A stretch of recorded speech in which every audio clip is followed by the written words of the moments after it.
The wealthiest people in the world are not quietly stepping aside out of fear. They are selling out the American democratic system for the opportunity to make just a little more money. Take Jeff Bezos, take Brad Karp and the elite law firm Paul Weiss, take the Ellison family and the Redstones and the massive corporate boards at Disney and CBS. We are told that these titans of industry and law are just trying to keep their heads down, that they are afraid of political retribution from Donald Trump. But there is a massive difference between capitulation and collaboration. When the people with the most privilege, the most resources, and the most security in the history of the world decide to fold, they are not doing it because they might end up on the streets. They are doing it because they want to protect their third, fourth, or fifth homes. They are doing it out of pure, unadulterated greed.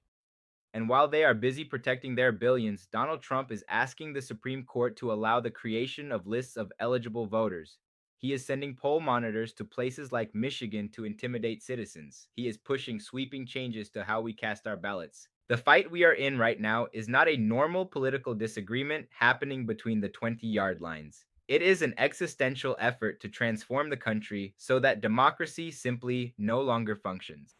Think about the sheer scale of the legal firepower that exists in this country. A firm like Paul Weiss could easily dedicate 600 brilliant lawyers to the fight for free and fair elections without missing a single payment on any of their partners' multi-million-dollar mortgages. Instead, they choose to look the other way. When Trump signed an executive order targeting law firms, 9 other major firms immediately followed Brad Karp's lead and caved. They surrendered before the fight even began. Why? Because the only thing they really cared about was making money. There was zero chance that a federal judge would actually allow an executive order targeting law firms to stand, but they did not even want to take the minor risk of standing up for the rule of law. If you want independent, fact-driven investigations into the people selling out our institutions, make sure to subscribe right now. We are watching a historical era unfold, and history will not remember what corporate mergers Brad Karp facilitated or who happened to own CNN this year. History will remember the arc of the fight for democracy, and it will remember exactly who had the power to stop the collapse and chose instead to buy another mansion. And it is not just the billionaire class that has entirely abandoned the field. The modern Republican Party is completely devoid of courage. It is an organization entirely made up of sycophants. You will see occasional performances of independence from senators like Tom Tillis or John Cornyn, or occasionally Bill Cassidy and Susan Collins. They will pretend for a fleeting moment that they are not entirely in the pocket of Donald Trump. They will offer a symbolic statement for a very short period of time, and then, inevitably, they capitulate exactly like everyone else. There is no hunt for the honorable Republican anymore because the outcome is identical whether they are a terrified moderate or a proud MAGA loyalist. They all fall in line. But the collapse of courage goes far beyond the halls of Congress. There is a dangerous myth going around that all of our local election officials are heroes standing strong against the tide of authoritarianism. They are not. As the MAGA movement has consumed the Republican Party, it has methodically taken over the machinery of our elections. They have taken over secretaries of state. They have taken over county election boards.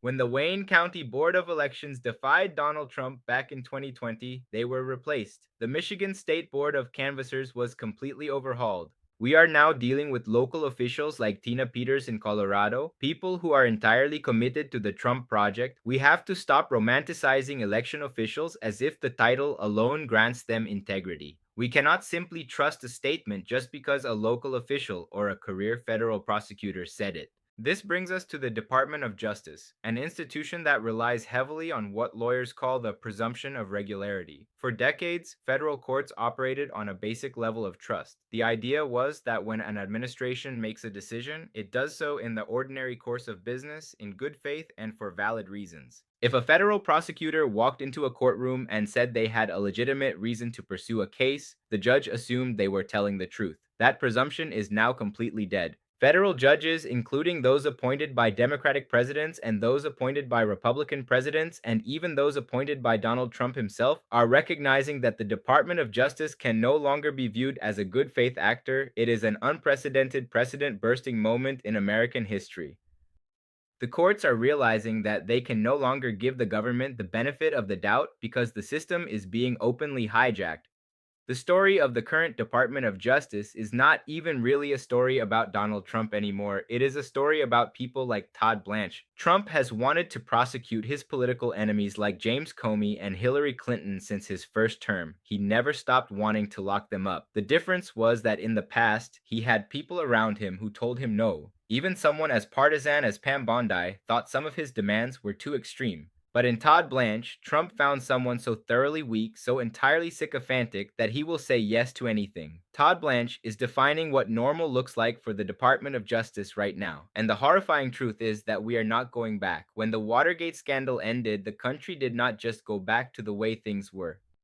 Congress passed the Freedom of Information Act. They passed the Presidential Records Act. They instituted civil service protections. The country moved forward with new safeguards. But today, people are paralyzed by a nostalgic desire to simply restore the past. We should not be trying to restore a blind trust in the Attorney General. We should be demanding radical transparency with grand juries. We should be fighting to give defendants greater access to records to prove when prosecutions are politically motivated. We have to look forward and build new defenses, rather than denying the grim reality of what the executive branch has become.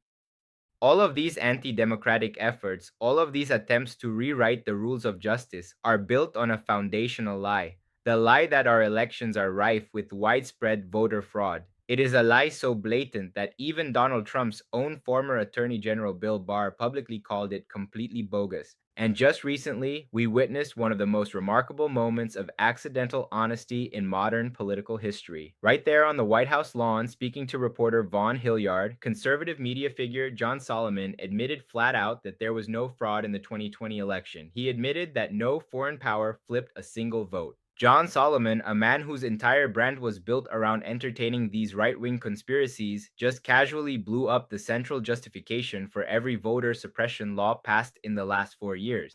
The people whose brains were completely broken by Donald Trump's lies are now openly admitting that the fraud was a fiction all along.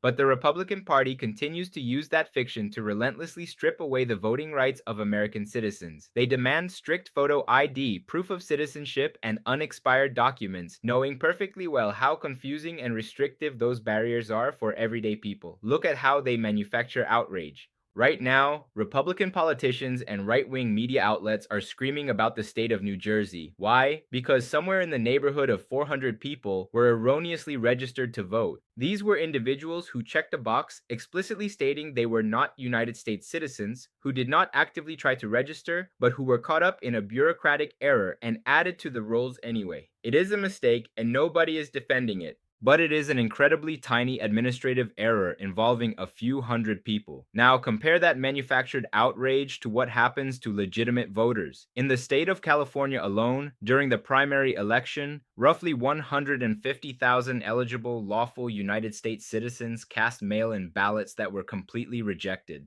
These were people who played by the rules, who had every right to have their voices heard, but their ballots were thrown in the trash. Why? Because the Postal Service was delayed and the ballots arrived too late, or because an untrained election worker decided that the voter's signature did not perfectly match the one on file. Signature matching is widely known to be absolute junk science, yet it is used to silence hundreds of thousands of people. If you look at the entire country during that election cycle, nearly 1 million voters had their legitimate ballots rejected for these exact same bureaucratic reasons.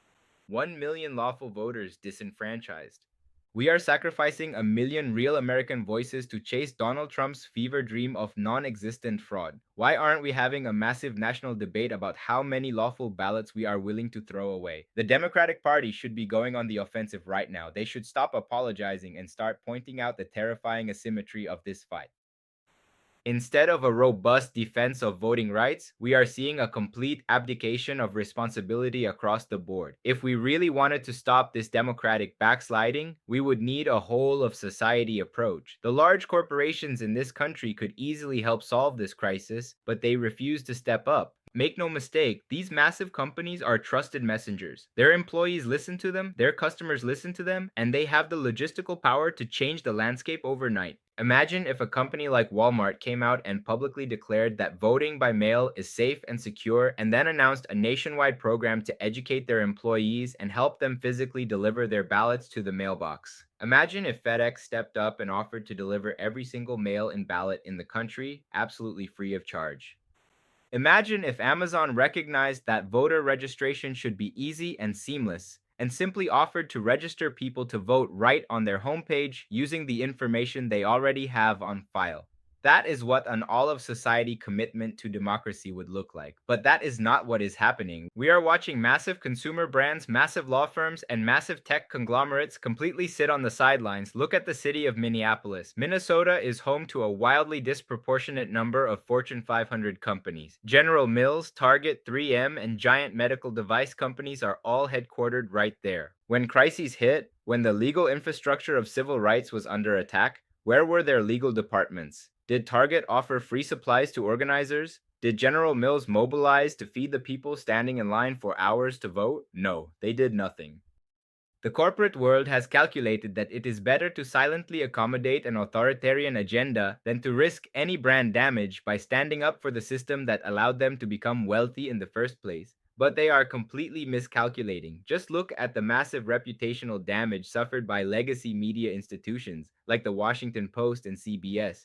Eventually, the haze is going to lift, and these institutions will desperately seek redemption. We cannot make it easy for them. We cannot allow the people who abandoned this country in its most critical hour to quietly sneak back into good standing. Any future pro democracy administration must aggressively shut them out. If a high powered attorney spent this era running cover for Donald Trump's associates, they should never be allowed anywhere near a government position again. If a firm allowed people like Boris Epstein to dictate their actions, they should owe massive reparations to civil rights organizations. The failure to recognize the severity of this crisis goes all the way to the top of the current political establishment. The Biden administration and Attorney General Merrick Garland operated for years under the dangerous delusion that Donald Trump was merely a temporary aberration. They acted as though his first term was just an unfortunate historical accident that would quietly fade away if they simply re-established traditional political norms. They wasted precious time prioritizing an unwritten code of decorum, while the architects of an insurrection walked free. Merrick Garland had access to all the same damning facts in January of 2021 that Jack Smith ultimately used to secure indictments years later, but Garland chose to look the other way, hoping the problem would solve itself. That failure of imagination, that refusal to fight with the urgency the moment demanded, is exactly why we are staring down the barrel of an even more radical second term. We are no longer heading toward a constitutional crisis. We are already living inside of it. So, what can we actually do when the courts are compromised, the corporations are cowering, and the political establishment is moving too slowly? We have to look at history for guidance. Decades ago, a 19-year-old American soldier of Jewish descent was captured by the Nazis and held as a prisoner of war. Confined in a brutal camp, he and his fellow prisoners found small pieces of barbed wire. Every single day, they would go to the camp's food supply and poke tiny holes in the fresh produce, especially the dense potatoes, so that the food would rot from the inside out. He poked those holes until his fingers bled, driven by the absolute conviction that spoiling the food supply would starve the Nazi war effort and help the Americans win. That is the exact mindset required right now. We may not be able to fix the entire broken system overnight, but we must wake up every single day and poke holes in the potatoes.